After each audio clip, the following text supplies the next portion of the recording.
Jill Stein, the Green Party candidate, has put out a tweet. She says, if Bernie Sanders repudiates the Democratic Party that betrayed him, I'd welcome into the Green Party U.S. to continue the revolution. Any chance of that? And what do you say to some of your supporters who are not tempted to go join the Green Party? This is what I say. This is a very momentous moment in American history.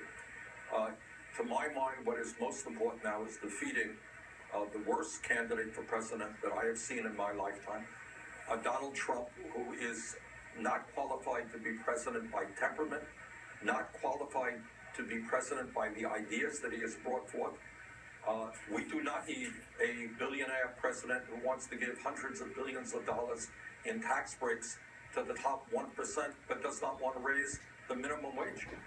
We do not need to have a president who insults Mexicans and Latinos and Muslims and women and veterans and African Americans. We need a president who brings us together, not divides us up. We don't need a president like a Trump who actually, George, doesn't even believe in climate change, let alone wants to do anything about it, rejecting science.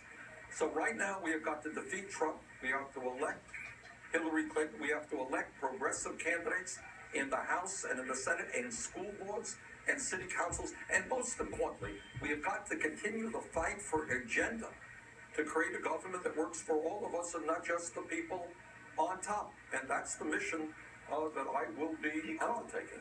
You called Donald Trump the worst candidate in your lifetime. He was actually trying to hug you in his convention speech on Thursday night. Let's listen. I have seen firsthand how the system is rigged against our citizens, just like it was rigged against Bernie Sanders. He never had a chance. Her bad instincts and her bad judgment, something pointed out by Bernie Sanders, are what caused so many of the disasters unfolding today. Clearly trying to appeal to some of your supporters right there and to try to appeal to you as well. We heard what you think about him. But is there any chance you think some of his supporters will be some of your supporters will be attracted to him? Yeah. And given what he said and given how he's using you, do you regret any of your criticisms of Hillary Clinton? No. Look, we got 13 million votes, so I can't speak for what any one of 13 million people are going to do. But I think the vast majority of our supporters understand that in Donald Trump, and I say this not happily, you have somebody who lies all of the time, somebody who wins his campaign just by vicious attacks against his opponents, somebody who has not brought forth any kind of serious agenda to deal with, in fact, the very serious problems facing the middle class and the working class of this country. Now, why would my supporters be supporting somebody who doesn't even want to raise the federal minimum wage of $7.25 an hour, a starvation wage? Doesn't want to do that. Why would anybody who supports me support a candidate like Trump who wants to throw millions and millions of people off of health insurance?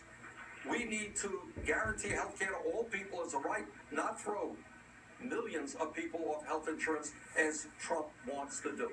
So I think, I can't speak for 13 million people, but I think most of my supporters understand Trump has got to be defeated.